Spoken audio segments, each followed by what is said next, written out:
नमस्कार मित्रांनो, मी आहे तुमचा मित्र आरव प्रमोद तिळवे। आज आपण महान राजा, पराक्रमी योद्धा, लोककल्याणकारी शासक छत्रपती शिवाजी महाराजांविषयी बोलणार आहोत। शिवाजी महाराज हे केवळ पराक्रमी योद्धेच नव्हते, तर एक चांगले प्रशासक आणि लोकहितकारी राजा होते। त्यांनी स्वराज्याची स्थापना करून जनतेला स्वातंत्र्याचे सुख दिले।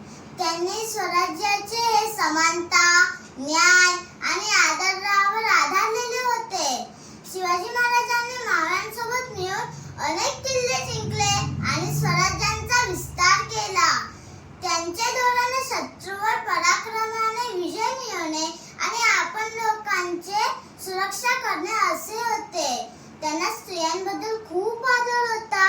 त्यांनी सांगितले की स्त्रिया आपले माते समान आहेत, त्यांचा नेहमी सन्मान झाला पाहिजे। मित्रांनो, आपणही शिवाजी महाराजांप्रमाणे शूर, निडर आणि प्रामाणिक बनले पाहिजे।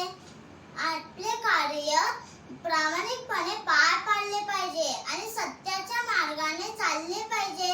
चला, आपण सर्वजण शिवाजी महाराजांचा आदर्श ठेवून आपल्या देशासाठी, आपल्या समाजासाठी आणि आपल्या कुटुंबासाठी चांगले कार्य करूया।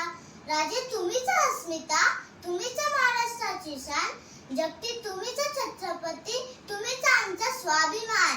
जय भवानी, जय शिवाजी। धन्यवाद मित्रांनो। तुम्हाला जर माझा व्हिडिओ आवडला असेल तर लाईक, शेअर